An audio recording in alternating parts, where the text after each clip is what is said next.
इसी कारण यहाँ पर सौर ऊर्जा की राजस्थान में जोधपुर के बाद सर्वाधिक संभावना है।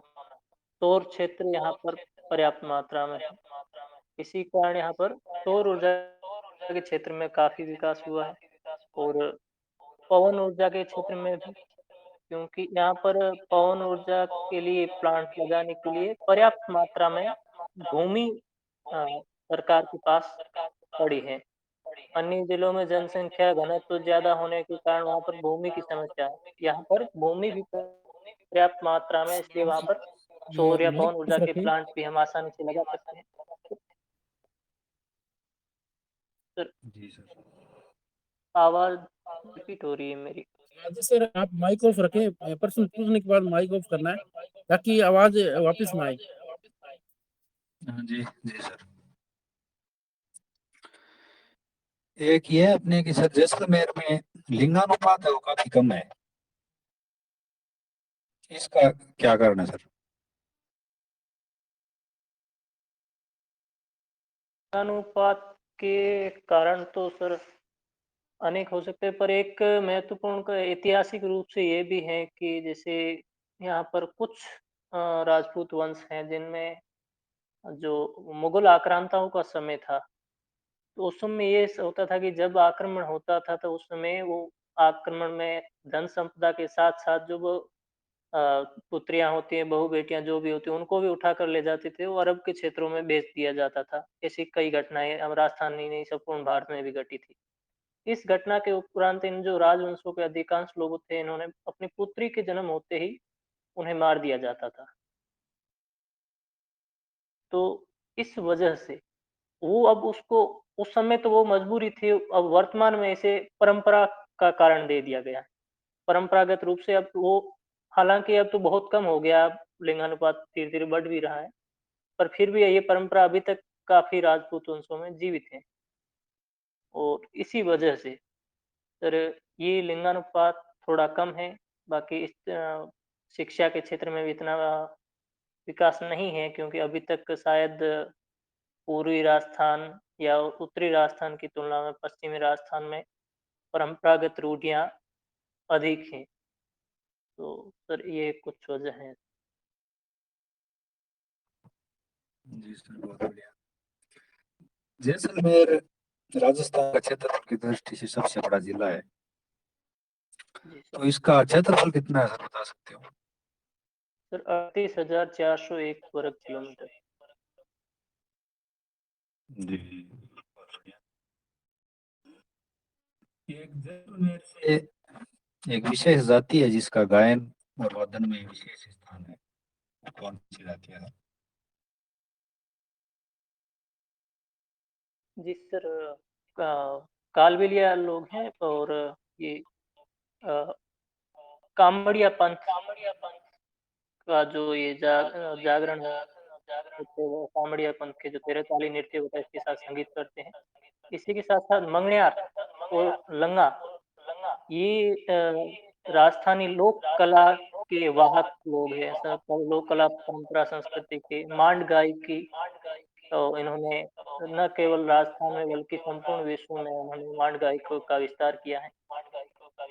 तो इस संगीत के क्षेत्र में लंगा और मंगण्यार का महत्वपूर्ण योगदान है सर। जी, बहुत बढ़िया। जैसलमेर राजस्थान में सबसे कम वर्षा वाला स्थान माना जाता है जी और सर। भूमि भी यहाँ की ज्यादा उर्वर है, तो जीवन यापन की काफी समस्या आती होगी। लोगों के जीवन यापन के क्या साधन है वहाँ पर? सर ये सत्य है कि यहाँ पर बहुत ज़्यादा समस्याएँ और पानी की भी कमी है, पर जहाँ पर ज़्यादा समस्या है वहाँ पर संभावनाएँ लोग ढूँढ लेते हैं। जैसे जैसलमेर में खेती की पानी की समस्या होती है, तो खड़ीम की व्यवस्था संचालित की गई राजस्थान में, तो शायद ये बांधों की कल्पना वर्तमान में हुई, उससे पहले जैसलमेर में खड़ीम व्यवस्था है। खड़ी जो वर्षा का पानी होता था वो बड़े तालाबों का रूप देकर के उन्हें संग्रहण किया लिया जाता था और सर्दी की ऋतु में उन्हें उनसे खेती की जाती थी। बाकी टाँके हैं, कुइयाँ बनाई जाती थी पालीवाल ब्राह्मणों के द्वारा, उत्कृष्ट कला थी वो कुएँ निर्माण। सर आवाज अभी भी गूंज रही है मेरी। वो कट के जोड़ूं क्या दोबारा? उससे यही से वो अगर माइक ऑन रहता है ना तो आती है। एक समय में एक ही माइक ऑन रखना है अपने को। हाँ सर। हेलो। बोलिए सर बोलिए। हाँ, तो एक तो सर कुइयों का निर्माण जो पालीवाल ब्राह्मणों के द्वारा किया जाता था, इनसे बारिश के बाद भी वर्ष भर पानी निरंतर पड़ा रहता था।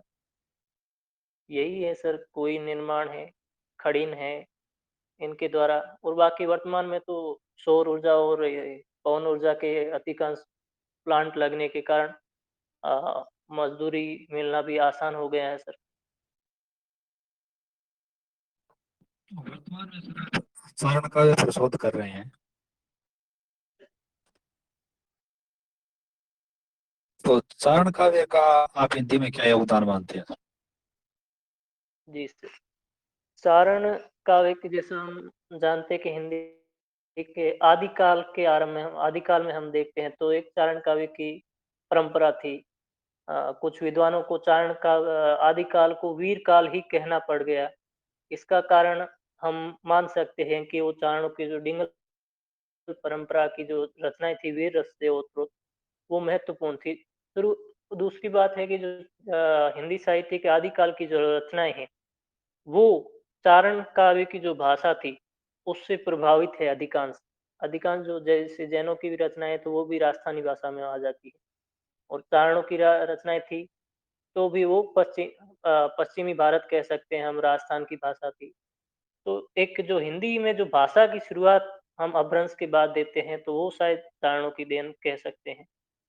उसके बाद प्रबंध शैली का बहुत सुंदर रूप आदिकाल में चारणों के द्वारा प्रदान किया गया हिंदी साहित्य में, साहित्यकारों द्वारा। और वीर रस के क्षेत्र में वीर के साथ साथ श्रृंगार है। और तदोपरांत प्रबंध काव्यों के बीच बीच में इन्होंने नीति का भी सुंदर निरूपण किया है। सर इस रूप में हम चारणों का महत्व देख सकते जी सर बहुत बढ़िया। हमारा परिचय पूरा होता है, आगे अर्जुन जी सवाल से भक्ति काल से। सुमेरदान जी नमस्कार। हैं। नमस्कार सर। तैयार सर आप? जी सर। सर आपके लिए पहला प्रश्न, आपको बताना है कि भक्ति काल को स्वर्ण काल किसने कहा था? जी सर, गिरियर्सन। एक शब्द और आता है सर, स्वर्ण युग। तो जी सर। स्वर्ण युग और स्वर्ण काल दोनों अलग अलग नामों से अभिहित किया है, जैसे आपने बताया कि स्वर्ण काल कहा था गिरियर्सन जी ने, स्वर्ण युग किसने कहा था सर? श्याम सुंदर दास। बहुत बढ़िया सर। ये बताइए सर कि भक्ति काल को हिंदी का स्वर्ण काल कहा जाता है, आप इससे सहमत हैं? अगर आप सहमत हैं तो इससे संबंध में आप तर्क दीजिए कि क्यों इसको स्वर्ण काल कहा जाना चाहिए। जी सर, हिंद भक्ति काल को हिंदी साहित्य का स्वर्ण युग कहा गया है और मैं इस तथ्य से सहमत भी हूँ। इसके एक नहीं सर अनेक कारण हैं। जैसे जी सर। हिंदी साहित्य के आदिकाल में जैसे साहित्य था वो राजाश्रित ही था। तो भक्ति काल वो पहला काव्य है जो उसे जन काव्य के रूप में प्रतिष्ठित करता है। सवर्ण का के स्थान पर अवर्ण काव्य भी हिंदी साहित्य में प्रतिष्ठित होता है। इसी के साथ साथ जैसे हिंदी की जो भाषाएं थी, लोक भाषाएं, ब्रज और अवधी, उससे पहले अवधी का हालांकि प्रयोग हो रहा था ठेठ अवधी के रूप में। पर राम जी सर। भक्ति कवियों द्वारा जैसे अवधी का प्रयोग किया गया तो उसमें वो उससे उसके उत्थान से लेकर भक्ति काल में ही उसे चरमोत्कर्ष तक पहुंचा दिया कि उससे सुंदर रूप भक्ति का अवधी भाषा का उसके बाद हमें भी दिखाई भी नहीं देता कि न केवल अवधी अवधी के साथ साथ ब्रज भाषा को भी अपने उत्थान से पराकाष्ठा तक पहुंचा गया, वो भक्ति काल में पहुंचा गया। इसके साथ साथ जो कला पक्ष है उसमें भाषा के साथ साथ छंद ऐसे थे जो भाव का वहन कर सकते थे। विषय का पूर्ण रूप से वहन करने की उसमें के छंदों में शक्ति थी। छंद वहाँ पर सहज रूप में प्रयोग हुए। ऐसे नहीं लगता कि छंदों का बाहरी रूप से प्रयोग किया गया था। अलंकार जो थे, तो अलंकारों में अर्थालंकारों को महत्वपूर्ण माना गया है। तो उस समय अर्थालंकारों का प्रयोग अधिक हुआ काव्य में। तो इस पर ये कला पक्ष में भी भक्ति काल का महत्वपूर्ण योगदान था। साथ ही भाषाओं का महत्व है। काव्य को जन काव्य के रूप में जोड़ा। सर इसके साथ-साथ में हम देखते हैं कि एक सुदीर्घ जो परंपरा है चिंतन की, वो हमारे भक्ति काल के भक्ति काव्य में हमें नज़र आती है और पूरा भारत न केवल हिंदी साहित्य बल्कि हमारी जो संपूर्ण भारत की संस्कृति थी, वो भी भक्ति काल के माध्यम से सुरक्षित होती है और जो हमारा दर्शन था, वो सामान्य जो बोलचाल की भाषा में हमारा भारतीय दर्शन अ, जन सामान्य तक पहुँच जाता है काव्य के रूप में, जिनमें जी विशिष्ट सर, बहुत द्वैतवाद, बढ़िया सर। अद्वैतवाद। जी सर, जी थैंक सर, बहुत बढ़िया। सर, ये भक्ति काल से पहले भी साहित्य लिखा गया और भक्ति काल में जो साहित्य लिखा गया, इसमें आप क्या अंतर देखते हैं मुख्य रूप से? जिससे कि मतलब साहित्य का जो ये युग था, इसको स्वर्ण काल कहा गया, तो साहित्य के रूप में अगर देखें तो आप क्या अंतर पाते हैं दोनों युगों में? यू। Ji sir. सर पहला तो मैंने बताया कि जो काव्य था वो राजाश्रय से निकल कर लोक रंजन का और लोक मंगल का काव्य बन के यहाँ पर आता है। उससे पहले जो एक काव्य था वीर रसात्मक था, तो उसमें यह दिखाया गया एक संकुचित क्षेत्रीयता थी। इसके साथ यहाँ का जो साहित्य आता है तो वो क्या करता है कि एक समन्वय की चेष्टा लेकर के आता है और विराट समन्वय, सामान्य भी नहीं विराट समन्वय था। उसमें नारी पुरुष का समन्वय किया साहित्य ने। जी नारी और सर, बहुत पुरुष का बढ़िया समन्वय बताया था, आपने। सगुण और निर्गुण का। जी सर। जी सर, आपके लिए अगला प्रश्न है सर, कृष्ण काव्य का मूल आधार ग्रंथ आप किसे मानते हैं? कृष्ण काव्य का मूल आधार है भागवत पुराण का 10वां स्कंद। बहुत बढ़िया सर। कृष्ण काव्य से संबंधित किन्हीं 5 कवियों के नाम बताइए। जी सर। कृष्ण काव्य में प्रमुख जो कवि है वो अष्टसाप के कवि माने जाते हैं। उनमें है कुंभन दास जी, सूरदास, परमानंद दास जी, नंददास जी, चतुर्भुज स्वामी, छीत स्वामी, गोविंद स्वामी, मीराबाई, रसखान। बहुत बढ़िया सर, बहुत बढ़िया। अच्छा, सूरदास जी का कोई पद सुना पाएंगे सर? कोई भी पद सर जो आपको पू- अभी स्मृति में पूरा आ रहा पद हो। तो नहीं सर, एक दो पंक्तियां शायद बता जी सकता सर, हूँ। बताइए। मैया मोही दाऊ बहुत खिजायो। जी। सर मैं नहीं बोल पा रहा हूँ, इसमें नहीं है। जी, कोई नहीं सर, बहुत बढ़िया। अच्छा, एक दोहा मैं आपको पढ़ के सुनाऊंगा सर, आपको उससे संबंधित प्रसंग बताना है। जी सर।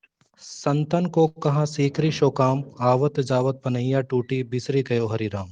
सुना होगा आपने, कुंभनदास जी का बहुत ही प्रसिद्ध जी दोहा है। इसे बिल्कुल। संबंधित प्रसंग आपको बताना है कि ये कब और किस संदर्भ में कहे गए थे।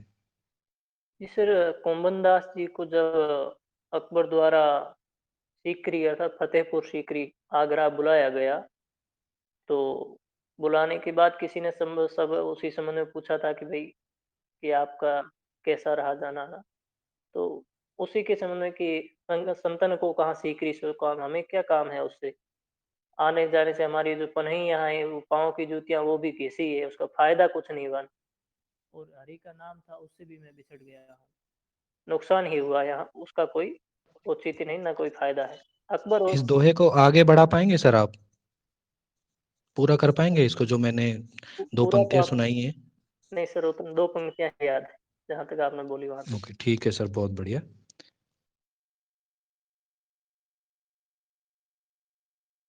सर, कबीर के राम और तुलसी के राम में आप क्या अंतर पाते हैं? जी सर, कबीर के जो राम है वहां पर राम में नाम को महत्व दिया गया है। जो नाम ग्रहण करने का कारण था कि उन्होंने रामानंद जी को गुरु के रूप में स्वीकार किया और रामानंद जी के पास राम का नाम ही था, तो उन्होंने मंत्र के रूप में राम का नाम दिया। तो ये तो उनके पास अनिवार्यता थी क्योंकि उस समय की मान्यता थी कि गुरु द्वारा जो मंत्र दिया जाता है उसी को आप ग्रहण करें और आगे बढ़े। तो इन्होंने राम नाम ग्रहण किया, पर वो राम नाम जो दशरथ पुत्र हैं उसको नहीं, बल्कि राम नाम का जो मर्म है उसको लेकर के आगे बढ़ते हैं। राम की वो रामत्व को ग्रहण करते हैं। वो राम को एक परम तत्व कहने के स्थान पर वो राम शब्द का प्रयोग करते हैं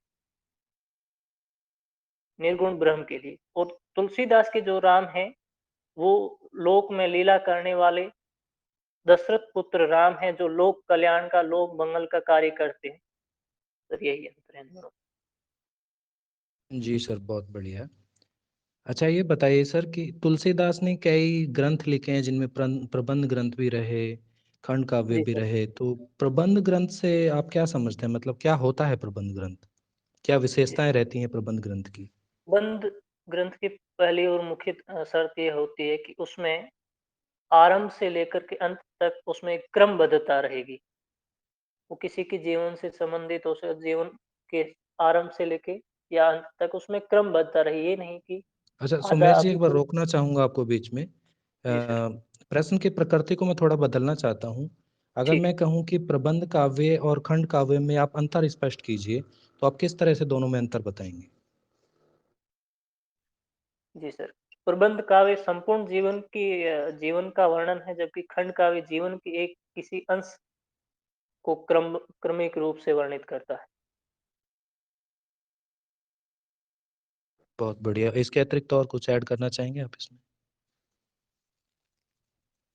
इसके अतिरिक्त सर काव्य में तब अगर शिल्प के संबंध में हम कह सकते हैं, बाकी मुख्य रूप से इनका जो अंतर है वो यही है कि खंड काव्य जीवन के किसी एक अंश को क्रमिक रूप से वर्णित करता है, जबकि प्रबंध काव्य उसके संपूर्ण जीवन को, उसके चरित्र की विशेषताओं को और समुचित रूप में वर्णित करता है।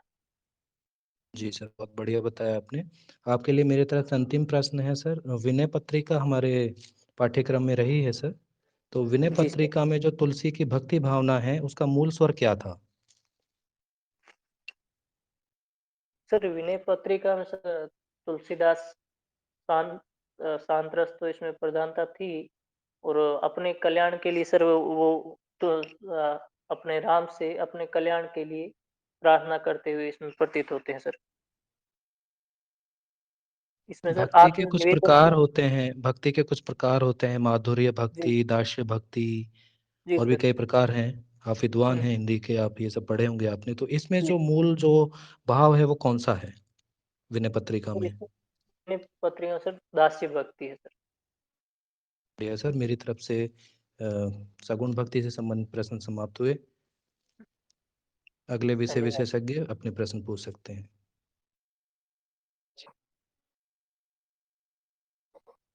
जी सर, साइंस वन पर एक प्रश्न पूछता हूँ गौतम जी। जी सर। साइंस मन भी क्या है कि हमसे जुड़े किसी व्यक्ति को लिखा जाता है, और जीवनी जी भी सर। कुछ इसी तरह की रहती है, तो इनमें सर साइंस वन में और जीवनी में आप क्या अंतर करेंगे? सर संस्मरण मुख्य संस्मरण और जीवनी दोनों ही अतीत की ही वस्तुएं हैं, पर संस्मरण जीवन के किसी एक अंश या एक रोचक घटना से संबंधित होगा, जबकि जीवनी उसके संपूर्ण जीवन पर आधारित होगी। दूसरा कि जीवनी हम शोध करके भी लिख सकते हैं, जबकि संस्मरण हम तभी लिख सकते हैं जब हमारे उस विषय से साक्षात्कार हुआ हो और हमारे आत्मीय संबंध हो, तभी हम लिख पाते हैं।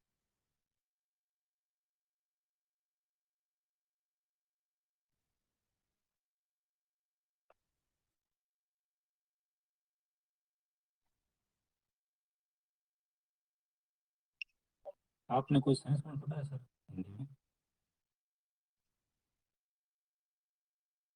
हेलो। हेलो।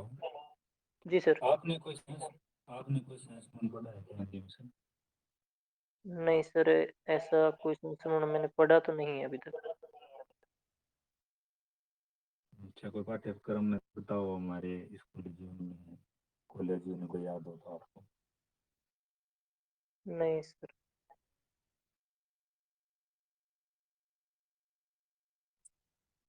चलो कोई बात नहीं सर, बढ़िया। शानदार इंटरव्यू आपको।